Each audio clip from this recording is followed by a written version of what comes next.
नमस्कार। आज हम बात करेंगे वैष्णव समुदाय के प्रमुख आस्था केंद्र चंपारण की।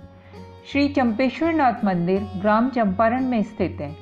महासमुंद जिला से इसकी दूरी लगभग 25 किलोमीटर है। वहीं रायपुर जिला से राजिम होते हुए इसकी दूरी 55 किलोमीटर्स है। चंपारण रायपुर जिले के अंतर्गत आता है। यहाँ चंपेश्वर महादेव मंदिर व श्री महाप्रभु वल्लभाचार्य बैठक विशेष आकर्षण का केंद्र है। चंपारण का एक और नाम चांपाझर भी है। छत्तीसगढ़ के पर्यटक स्थलों की बात आए और चंपारण का जिक्र ना हो ऐसा संभव ही नहीं। चंपारण हर तरह की खूबियां समेटे हुए, चाहे वह प्राकृतिक सौंदर्य की बात हो या मानव निर्मित कलाकृतियों की, और तो और मंदिर ट्रस्ट के लोगों की सेवा भावना भी काबिले तारीफ है। मंदिर से जुड़ी कई प्राचीन कथाएं हैं, जिनमें श्री वल्लभ जी के जन्म की कथा बहु प्रचलित है। 14वीं और 15वीं सदी की बात है। दक्षिण भारत के आंध्र प्रदेश में कृष्णा नदी बहती थी। इस नदी के किनारे कांकरपादु नामक सुंदर गांव बसा हुआ था। इस गांव में यज्ञ नारायण भट्ट नामक एक ब्राह्मण निवास करते थे। एक बार यज्ञ नारायण भट्ट यज्ञ कर रहे थे, तभी वहां विष्णु मुनि जी का आगमन हुआ। यज्ञ नारायण द्वारा मुक्ति का मार्ग पूछने पर मुनि ने उन्हें गोपाल नामक मंत्र दिया। यज्ञ नारायण भट्ट ने अपने जीवन काल में 32 सोमयज्ञ पूरे किए। एक बार यज्ञ नारायण वृद्धावस्था में यज्ञ कर रहे थे, तभी उन्होंने यज्ञ कुंड में श्रीफल की आहुति दी। उसी समय यज्ञ में से साक्षात भगवान विष्णु प्रकट हुए और उन्होंने यज्ञ नारायण से कहा कि जब तुम्हारे कुल में 100 सोमयज्ञ पूरे हो जाएंगे, तब मैं तुम्हारे कुल में स्वयं वैष्णव रूप में जन्म लूंगा। यज्ञ नारायण भट्ट के एक पुत्र गंगाधर भट्ट हुए। उन्होंने 28 सोमयज्ञ पूरे किए। गंगाधर के पुत्र गणपति भट्ट हुए, जिन्होंने 30 सोमयज्ञ पूरे किए। गणपति भट्ट के पुत्र वल्लभ भट्ट हुए, जिन्हें वालम भट्ट के नाम से भी पुकारा जाता है। इन्होंने 5 सोमयज्ञ पूरे किए। वल्लभ भट्ट के 2 पुत्र लक्ष्मण भट्ट और जनार्दन भट्ट हुए। लक्ष्मण भट्ट का विवाह विद्याधर नगर के राजपुरोहित सुशर्मा की 2 बेटियों खल्लामा गारू और इल्लामा गारू के साथ हुआ। कांकरपादु गांव नष्ट हो जाने के कारण लक्ष्मण भट्ट अपनी दोनों पत्नियों के साथ अग्रहार नगर की ओर निकल पड़े। लक्ष्मण भट्ट के यहाँ पुत्र रामकृष्ण और पुत्रियां सुभद्रा और सरस्वती का जन्म हुआ। इसके बाद लक्ष्मण भट्ट ने 5 सोमयज्ञ पूरे किए और इसी तरह 100 सोमयज्ञ भी पूरे हो गए। उसी समय भविष्यवाणी हुई कि आपके कुल में 100 सोमयज्ञ पूरे हुए। आपके कुल में स्वयं पुरुषोत्तम पुत्र रूप में जन्म लेंगे। 100 सोमयज्ञ पूरे होने पर लक्ष्मण भट्ट ने वाराणसी में ब्राह्मण भोज कराया। सन 1479 की बात है। वाराणसी में मुगल सेना के आक्रमण के भय से लक्ष्मण भट्ट जी अपनी पत्नी इल्लामा गारू को लेकर दक्षिण में अपने यंत्रत्व की ओर रवाना हुए। इल्लामा गारू जी ने चैत्र मास की कृष्ण पक्ष की एकादशी की रात्रि को रास्ते में ही चंपारण के घने जंगल में निश्चेतन बच्चे को जन्म दिया। इल्लामा गारू ने बच्चे को मृत मानकर शमी के पेड़ के नीचे सूखे पत्तों में ढककर छोड़ दिया। लक्ष्मण भट्ट और इल्लामा गारू चंपारण के जंगलों में रात के अंधेरे में रास्ता ढूंढते ढूंढते पास के चौड़ानगर जा पहुंचे। दोनों चौड़ानगर की एक धर्मशाला में रात व्यतीत करते रहे। रात को स्वप्न में भगवान विष्णु ने भट्ट को कहा, मैंने तुम्हारे पुत्र के रूप में चंपारण के जंगलों में जन्म लिया है, मुझे ले जाओ। जब लक्ष्मण भट्ट और इल्लामा गारू उस स्थान पर पहुंचे तो उन्होंने देखा कि जिस मृत पुत्र को उन्होंने छोड़ दिया है वह तो जीवित है। इस प्रकार 1479 की चैत्र मास कृष्ण पक्ष की एकादशी की रात्रि को जन्मे इस बालक का नाम वल्लभ रखा गया। इसी दिन को श्री वल्लभ जयंती के रूप में मनाया जाता है। आगे चलकर श्री वल्लभ वैष्णव समुदाय के महान ज्ञाता और मार्गदर्शक बने। महाप्रभु वल्लभाचार्य ने पूरे भारत की 3 बार पैदल यात्राएं की और कुछ स्थानों पर रुककर भागवत सप्ताह का पठन किया। जिन स्थानों पर उन्होंने भागवत पठन किया वहां उनकी बैठकियां हैं, जिनमें से 2 बैठकियां चंपारण में। ऐसे ही पूरे भारत में इनकी 84 बैठकियां हैं।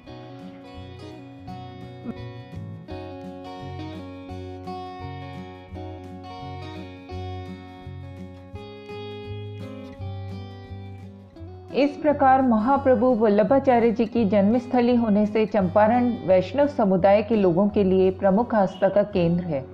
यहाँ प्रभु वल्लभाचार्य जी की 2 बैठकी हैं जो अत्यंत सुंदर और चारों ओर से विभिन्न कलाकृतियों से सुसज्जित हैं। छतों और दीवारों पर विभिन्न सुंदर आकृतियाँ बनाई गई हैं। परिसर में प्रथम तल पर चित्र प्रदर्शनी शाला भी बनाया गया है। जहां वल्लभ जी के संपूर्ण जीवन काल की घटनाओं का सचित्र वर्णन किया गया है, जहां लगभग 100 से भी अधिक चित्रों की प्रदर्शनी लगी है।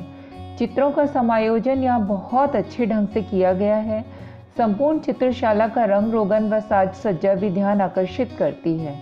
जगह जगह आगंतुकों के विश्राम के लिए बैठने की व्यवस्था व विश्राम गृहों का निर्माण भी किया गया है।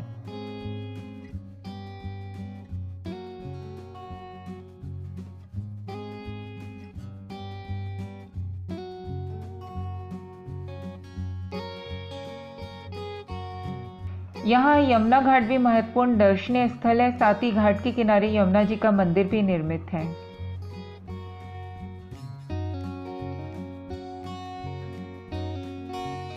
यह स्थान चारों तरफ हरियाली से भरा हुआ है और बहुत ही शांत और सुंदर वातावरण है यहाँ का।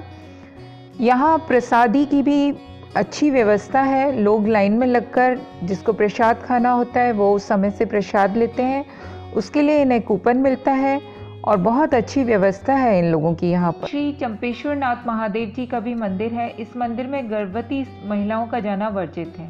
साथ ही महिलाओं को यहाँ प्रवेश के पहले बाल खोल लेने की सलाह दी जाती है, अर्थात बाल बांधकर अंदर प्रवेश करना मना है। कहा जाता है कि आज से 1250 वर्ष पहले चंपारण सघन वन क्षेत्र था, जहाँ लोगों का आना जाना संभव नहीं था। तभी यहाँ भगवान त्रिमूर्ति शिव का अवतरण हुआ। लोगों का आवागमन न होने से भगवान शिव ने एक गाय को अपना निमित्त बनाया। यह गाय रोज अपना दूध त्रिमूर्ति शिव को पिलाकर चली जाती थी। जब ग्वाला दूध लेता था तब दूध नहीं आता था। इससे ग्वाले को संदेह हुआ और उसने एक दिन गाय का पीछा किया तो देखा कि गाय अपना दूध शिवलिंग को पिला रही है। उसने यह बात राजा को बताई और यह बात पूरे विश्व में फैल गई और दूर दूर से भगवान श्री त्रिमूर्ति शिव के दर्शन करने आने लगे। इसे त्रिमूर्ति पुकारे जाने का भी एक कारण है कि यह शिवलिंग 3 रूपों का प्रतिनिधित्व करता है। ऊपरी हिस्सा गणपति का, मध्य भाग शिव का और निचला भाग माता पार्वती का। इस कारण इसे त्रिमूर्ति शिव के नाम से पुकारा जाता है। साथ ही यहाँ एक गौशाला भी संचालित है, जहाँ बड़ी संख्या में गौ पालन किया जाता है। गायों के रहने के लिए यहाँ बहुत अच्छी व्यवस्था है। उनके स्वास्थ्य एवं खान पान का पूरा ध्यान रखा जाता है।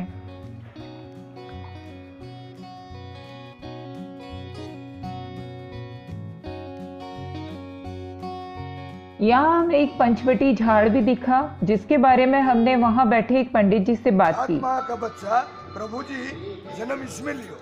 पंचवटी झाड़ से जैसे शिव जी के दर्शन करके निकली, जाते ही गणेश जी का दर्शन, फिर शिव जी के दर्शन, फिर माता पार्वती के दर्शन, फिर वहां से दर्शन करके सावित्री वट पूजा करने इसमें आई। तो जन्म 7 महीना का बच्चे प्रभु जी को इसमें किया। फिर यहाँ से स्थापित प्रभु जी को करा। फिर यमुना जी में यमुना खेली। कौन कौन से पेड़ हैं? इसमें बड़, पीपल, नीम, रामफल, बैड़ा। यस। दूसरा ये पीपल उधर से आई, ये पीपल इधर से आई। किस कारण कि बहड़ा की 3 खांदी थी, उसमें जग करके नीचे लपेटते लपेटते नीचे आई। यस। राधे राधे। एक और ध्यान आकर्षित करने वाली बात यह है कि पूरे चंपारण और निकटवर्ती गांवों में होली के पहले दिन मनाया जाने वाला होलिका दहन उत्सव का आयोजन नहीं होता। इसका मुख्य कारण है कि यहाँ पेड़ों की कटाई करना वर्जित है। किसी भी स्थिति में पेड़ों की कटाई यहाँ पाप माना जाता है। ऐसे ही मान्यता यह भी है कि पेड़ों की कटाई से यहाँ प्राकृतिक आपदा भी आ सकती है। इस सबसे अच्छा उदाहरण आपको तब देखने को मिलेगा जब आप ये देखेंगे कि मंदिर के निर्माण क्षेत्र में कुछ पेड़ बीचों बीच में आए हैं, पर उन्हें काटने के बजाय ऐसी व्यवस्था से निर्माण कार्य किया गया है कि पेड़ भी ना काटना पड़े और निर्माण भी ना रुके। यहाँ माघ मास की पूर्णिमा में बड़ी संख्या में लोग श्री चंपेश्वर नाथ महादेव जी के दर्शन करने के लिए आते हैं। तब से महाशिवरात्रि तक यहाँ लोगों की अच्छी भीड़ होती है। इस दिन प्रतिवर्ष 30 से 50 हजार श्रद्धालु यहाँ आते हैं। साथ ही चैत्र मास की कृष्ण पक्ष की एकादशी को यहाँ बड़े धूमधाम से श्री वल्लभाचार्य जयंती मनाई जाती है। सामान्य दिनों में मंदिर का द्वार दर्शन के लिए सुबह 8 बजे से 1 बजे व शाम 3 बजे से 7 बजे तक खुला रहता है।